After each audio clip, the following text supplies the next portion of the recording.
පුතේ GIT exam එකට ඒකක් අරගන්න ගෙන එන වීඩියෝ පාඩම් මාලාවට ඔබ සාදරයෙන් පිළිගන්නවා. ඉතින් මම කලින් වීඩියෝ එකේ ඔයගොල්ලන්ට කියලා දුන්නා කොහොමද ඊමේල් account එකක් හදාගන්නේ කියලා. ඉතින් දැන් අද කියලා දෙනවා ඒ ඊමේල් account එකට log වෙන්නේ කොහොමද? ඒ ඊමේල් account එකෙන් sign out වෙන්නේ කොහොමද? ඒ වගේම ඔයගොල්ලන්ගේ JIT එක්සෑම් එකට ලියන්න කලින් තියෙන mock එක්සෑම් එක කරන්නේ කොහොමද කියලා අද කියලා දෙනවා. ඉතින් රැඳිලා ඉන්න මේ වීඩියෝ එක පුරාවටම. ඊමේල් account එකට log වෙන්න මම කලින් වීඩියෝ එකේදී කියලා දීපු web browser එකක් භාවිතා කරන්න වෙනවා. ඉතින් මම මෙතනදී භාවිතා කරන්නේ Chrome web browser එක. ඔයාලා Google Chrome web browser එක open කරගෙන ඒකේ address bar එකේ www.google.com කියලා type කරන්න ඕන. එහෙමත් නැත්නම් ඔයගොල්ලන්ට මේ web browser එක open කරනකොටම google.com එකට යන්න ක්‍රමයක් මම කියලා දෙන්නම්. ඒ සඳහා මෙන්න මෙතන තියෙන ටික් තුනක් තියෙනවා. අන්න ඒක ක්ලික් කරන්න. ඊට පස්සේ මේකේ settings කියන එක ක්ලික් කරන්න. ඊළඟට ඒ ආපු window එකේ මෙන්න මෙතන තියෙන set pages කියන link එක ක්ලික් කරන්න. ඒ link එක ක්ලික් කරපුවාම මෙන්න මේ වගේ window එකක් එනවා. ඒකේ මම මේ දැනට මගේ web browser එකේ home page එක විදිහට තමයි මේ google.com එක හදලා තියෙන්නේ. ඉතින් ඕගොල්ලන්ටත් පුළුවන් මෙතන enter URL කියලා තියෙන තැන www.google.com කියන වෙබ්සයිට් එක type කරලා okay කරන්න. එහෙම home page එක set කරලා අපි හදලා තිබ්බාම ඊළඟ වතාවේ ඔයාලා Google Chrome එක open කරපු ගමන් මෙන්න මේ විදිහට google.com එකට යනවා. ඉතින් මෙතන ඔයාලගේ email account එකට log වෙන්න මෙන්න මෙතන Gmail කියන link එක උඩ click කරන්න. එහෙමත් නැත්නම් මෙහා පැත්තේ තියෙන sign in කියන link එක උඩ click කරත් හරි. එවිට මෙන්න මේ වගේ window එකක් ලැබෙනවා. මේ email or phone කියන තැන ඔයාලගේ email account එක type කරන්න ඕන. ඉතින් මම කලින් මේ email එකට log වෙලා තියෙන හින්දා මට මගේ email එක මෙන්න මෙතන පෙන්නනවා. හරි email එක type කරලා ඉවර වෙලා next කියන button එක click කරන්න.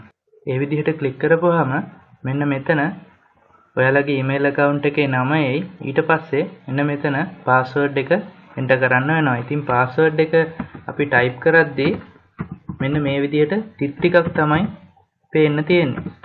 ඉතින් මෙන්න මෙතන තියෙන ඇහැ ගාව click කරපුවාම ඔයාලට මේ password එක බලා ගන්න පුළුවන්. ඉතින් මගේ email account එකට යන password එක ඕක නෙමෙයි. මම මේ ඔයාලට පෙන්වන්න ඕන හින්දා තමයි මේ වගේ password එකක් type කරේ.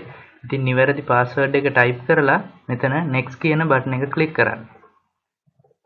එවිට ඔයාලට මෙන්න මේ විදිහට loading gmail කියලා පෙනෙන්නට තියෙයි. ඉතින් ඔයාලගේ තියෙන internet connection එකේ වේගය මත මේක load වෙන වෙලාව තීරණය වෙනවා. චුට්ටක් ඉවසලා ඉන්න. මේ විදිහට ඔයාලගේ email account එකට log වුණාම ඔයාලට දැනට ඇවිල්ලා තියෙන email ටික මෙතන බලා ගන්න පුළුවන්. ඉතින් මම තව tab එකක් open කරගන්නවා මෙන්න මෙතනින් open කරගෙන මේ address bar එකේ ඔයගොල්ලන්ගේ විභාගයට අදාළ විභාග දෙපාර්තමේන්තුවේ web අඩවියට යන්නේ. ඉතින් මම හරියටම web අඩවියේ නම දන්නේ නැහැ. ඒකින්ද මට ඒක හොයාගන්න සිද්ධ වෙනවා. ඉතින් මට පුළුවන් මෙන්න මෙතන exam කියලා type කරලා ශ්‍රී ලංකාවේ විභාග දෙපාර්තමේන්තුවට අදාළ විභාග web අඩවිය සොයා ගන්න. ඉතින් ඔන්න මම search engine එකකින් මොනවා හරි දෙයක් හොයන හැටිත් කියලා දුන්නා. ඒ අතරම මෙන්න මෙතන මට හම්බෙන link එකෙන් මම මේ www.donets.lk කියන web අඩවියට පිවිසෙනවා. ඔන්න අපි ශ්‍රී ලංකා විභාග දෙපාර්තමේන්තුවේ web අඩවියට පිවිසුණා. මෙන්න මෙතන දකුණු පැත්තේ මෙන්න මේ තියෙන scroll bar එකකින් මට මේකේ පහළට යන්න පුළුවන්. මේ පහළට ගිහිල්ලා මෙතන තියෙනවා JIT online examination කියන link එක. මම ඒක උඩ click කරපුවාම අලුත් tab එකකින් ඔයාලට මෙන්න මේ වගේ window එකක් open වෙනවා. ඉතින් මෙතන මේ username එක password එක කියන්නේ අපි අර email එකට හදපු එක නෙමෙයි. ඉතින් මෙතනද සිද්ධ වෙනවා අපිට අලුත් account එකක් හදාගන්න. ඒකින්ද මම create new account කියන තැනට යනවා. ඊට පස්සේ ඔයාලට මේ වගේ පොඩි ෆෝම් එකක් ලැබෙයි පුරවන්න. ඉතින් මේකේ මෙන්න මේ රතු පාට තරු ලකුණක් තියෙන ශේෂ්ත්‍ර නැත්තම් මේ හිස්තැන් විතරක් තමයි අපිට අත්‍යවශ්‍ය තියෙන්නේ පුරවන්න. මම මෙතන මගේ විස්තර පුරවනවා. මේකේ මම username එකට මගේ නමයි අකුරු කීපයකුයි දැම්මා. මට මතක හිටින password එකකුත් දැම්මා. ඊළඟට first name එකට මගේ නම දාලා last name එකට වාසගම දාලා ID number එක දාන්න ඕනේ. ඉතින් මේ දීලා තියෙන ෆෝම් එකට අදාළ විස්තර ටික හොඳට කියවලා පුරවන්න. මේකේ මේ තරු ලකුණු දාලා තියෙන ශේෂ්ත්‍රයන් විතරයි අත්‍යවශ්‍ය වෙන්නේ. අනිත් ඒවාටත් ඔයාලට අදාළ තොරතුරු ටික දාන්න පුළුවන්. මෙතන මේ දීලා තියෙන ඊමේල් ඇඩ්‍රස් එක කියලා තියෙන තැනට ඔයාලා හදපු ඊමේල් ඇඩ්‍රස් එකේ නම දාන්න. ඉතින් ඒ ඔක්කොම පුරවලා ඉවර වෙලා මෙන්න මේ create my new account කියන එක ක්ලික් කරන්න. ඔයාලට එකම යූසර්නේම් එක දෙවතාවක් තුන් වතාවක් භාවිතා කරන්න බෑ. ඉතින් මම කලින් දීපු යූසර්නේම් එක ඊට කලින් මම account එකක් හැදුවා. එතකොට මට මෙන්න මේ වගේ ඉරේ එකක් එනවා. ඉතින් මම ඒක ප්‍රයෝජනයක් කරගත්තා. ඔයාලටත් ඒක පෙන්වන්න. ඔයාලා දීලා තියෙන යූසර්නේම් එක වෙන කවුරු හරි භාවිතා කරලා තියෙනවා නම් මෙතන username already exists, please try another username කියලා ඔයාලට රතු පාටින් error එකක් එයි. ඉතින් එහෙම වුණාම username එක හරියට දාලා ඊටු තොරතුරු ටික දාලා නැවතත් උත්සාහ කරන්න create my new account කියන එක. ඔයාලා නිවැරදිව ඔයාලගේ user account එකක් හදාගත්තා නම් මෙන්න මේ window එකට ආපහු ඔයාලව අරගෙන එනවා. හොඳයි, අපි බලමු දැන් online exam එකේ කලින් තියෙන mock exam එක කරන්න කොහොමද අපි log වෙන්නේ කියලා. ඉතින් මෙතන username එක වෙනුවට ඔයාලා අර කලින් account එක හදද්දී භාවිතා කරපු username එක මෙතන type කරන්න ඕන. ඉතින් ඔයාලට විභාගෙට ගිහිල්ලා මේ විදිහමයි තියෙන්නේ. වෙනසකට තියෙන්නේ username එක වෙනුවට ඔයාලට ඔයාලගේ විභාග අංකය ලැබෙයි. password එක විභාග මධ්‍යස්ථානයේ විභාගය කිරීමට කලින් ඔයාලට ලබා දෙනවා. ඉතින් මේ password එක type කරලා තමයි මෙතන login වෙන්න තියෙන්නේ. ඉතින් අපි මේ යන්නේ විභාගයට පෙර පුහුණුවක්. ඒක නිසා අපි මේ කලින් හදාගත්ත username එක මෙතන type කරන්න ඕනේ.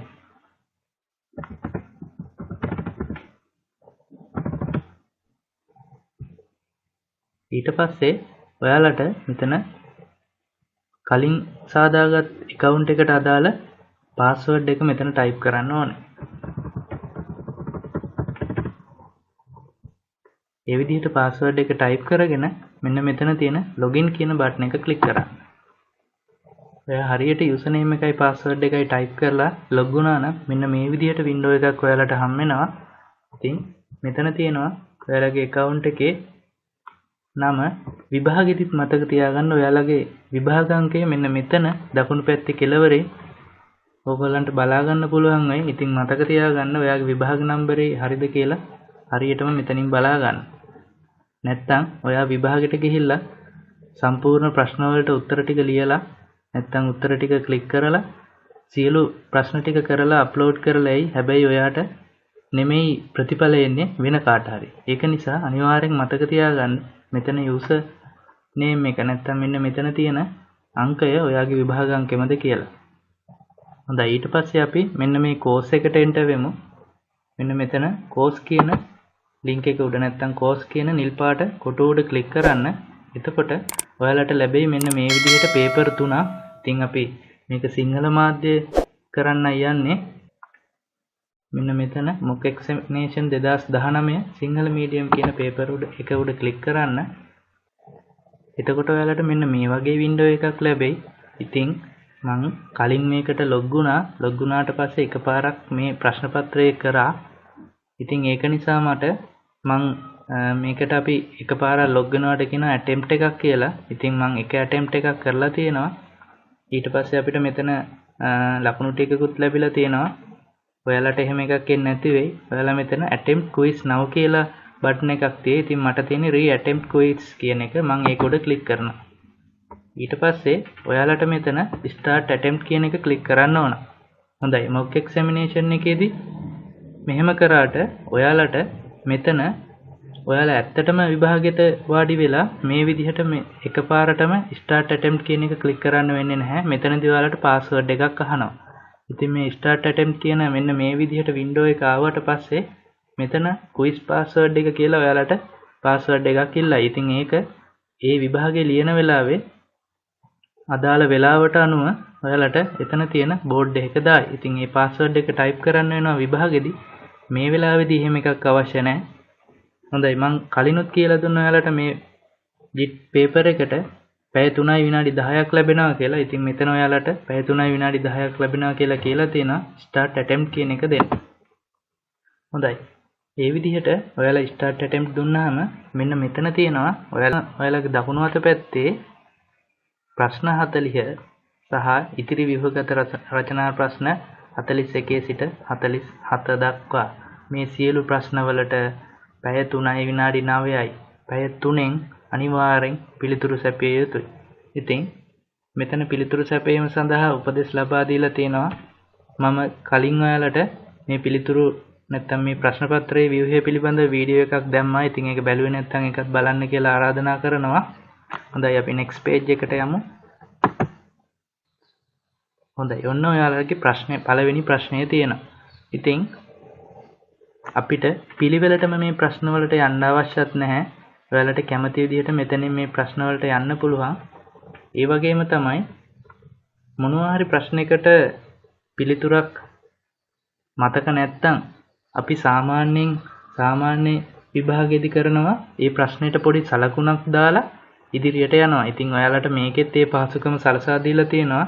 මෙන්න මෙතන black question කියන එක උඩ ක්ලික් කරපුවාම ඔයාලට අර අපි සාමාන්‍ය පේපරේ දාගත්ත සලකුණ වගේ එකක් මෙතන පෙන්නනවා. ඉතින් ඔයාලට මෙතන බලන්නත් පුළුවන්. මම තව එකක් දාන්නම් මෙන්න මේ 10 වෙනි ප්‍රශ්නෙට විතර ගිහිල්ලා 11 වෙනි ප්‍රශ්නේ. මේ ප්‍රශ්නෙත් අමාරුයි වගේ නම් මෙන්න මෙතන black question කියන එක දාගන්න. එතකොට ඔයාලට මෙතන රතු පාටින් පෙනෙයි. මෙන්න මේ විදිහට ඒගොල්ලෝ black නැත්තම් අමාරුයි කියලා හෝ මොනවා හරි සලකුණක් දාගත්ත ප්‍රශ්නේ. නැවත පළවෙනි ප්‍රශ්නට යන්නම්. හොඳයි අපේ ප්‍රශ්නය තොරතුරු හා සංවේදන තාක්ෂණ පද්ධතියක අනිසි භාවිතයක් සඳහා උදාහරණයක් ලෙස සැලකිය නොහැක්කේ පහත සඳහන් කවරක්ද? හොඳින් මතක තියාගන්න දුවේ පුතේ. ඔයාලා මේ ප්‍රශ්නේ කියවද්දී අනිවාර්යෙන් මෙන්න මේ නොහැක්කේ, නොවන්නේ, සාවද්‍ය අන්න ඒ කියන වචන පිළිබඳ වැඩි අවධානයක් යොමු කරන්න සිද්ධ වෙනවා. ඉතින් මේකේ නම් ටිකක් බෝල්ඩ් අකුරෙන් දාලා තියෙනවා. සමහර තැන්වල එහෙම දාලා නැහැ. ඒකෙන්ද අනිවාර්යෙන් ප්‍රශ්නය හොඳින් කියවන්න. හොඳයි අපි පිළිතුරු ටික බලමු.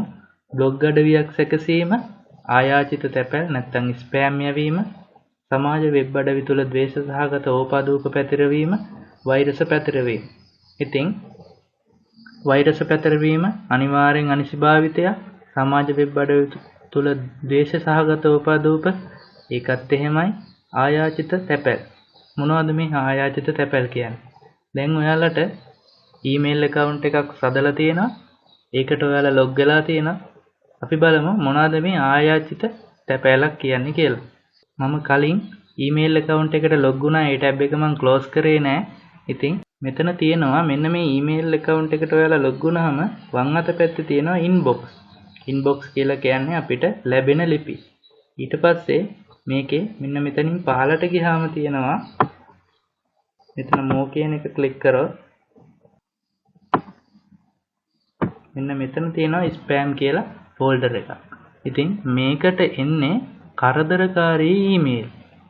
සමහර ඊමේල් අපිට අනවශ්‍ය විදිහට අපේ account එකට එනවා. ඉතින් ඒක හරි කරදරයක්. ඒක නිසා ඒ සියලු ඊමේල් තමයි මේ spam කියලා කියන්නේ. ඉතින් අපිට අවශ්‍ය නම් අපේ ඊමේල් account එකට මේ එන ඊමේල් එකක් ස්පෑම් එකක් විදිහට නැත්නම් අපිට කරදරකාරී ඊමේල් එකක් විදිහට සඳහන් කරන්න. ඉතින් ඔයාලටත් මේ විදිහට ස්පෑම් ඊමේල් ලැබිලා තියෙනවා නම් ඒ සියලු දේවල් මෙන්න මෙතනින් මාක් කරගන්න පුළුවන්. මාක් කරලා මෙන්න මෙතන තියෙනවා report to spam කියන බටන් එක. ඒක උඩ ක්ලික් කරපුවාම ඒ ඊමේල් ටික ස්පෑම් කියන මෙතන අර මම කලින් පෙන්නපු ෆෝල්ඩර් එකට යනවා. ඉතින් ඒ විදිහට තමයි ස්පෑම් එක මේ සමස්ත ඊමේල් එකක් යවන හැටි ওই සියලු දේවල් පිළිබඳ අපිට ප්‍රශ්නයක් තියෙනවා. එතනදී මම මේක වැඩි විස්තර කතා කරන්න. අපි යමු පේපර් එකට. මෙතන අපේ ටැබ් එක තියෙනවා. ටැබ් එක ක්ලික් කරගත්තා. හොඳයි. බ්ලොග් අඩවියක් සැකසීම. මොකද්ද මේ බ්ලොග් අඩවියක් කියන්නේ? බ්ලොග් අඩවියක් හරියට දිනපොතක් වගේ. විවිධ පුද්ගලයන්ට තමන් දන්න දැනුම හුවමාරු කරන්න භාවිතා කරන වෙබ් අඩවියක් වගේම දෙයක්. බ්ලොග් අඩවිය අනිසි භාවිතයක් නෙමෙයි. ඒක වාසිදායක භාවිතයක් මේ තොරතුරු හා සංවේදන තාක්ෂණය. ඉතින් මේ ප්‍රශ්නය අහලා තියෙන්නේ අනිසි භාවිතයක් සඳහා උදාහරණයක් ලෙස සැලකිය නොහැක්කේ. ඉතින් බ්ලොග් අඩවිය තමයි නිවැරදි පිළිතුර වෙන්නේ. ඉතින් මම මේක උඩ ක්ලික් කරනවා. ක්ලික් කරලා next page එකට යනවා. හොඳයි. ඊළඟට අහලා තියෙනවා මෙහෙයුම් පද්ධති පිළිබඳ අසත්‍ය ප්‍රකාශය වන්නේ.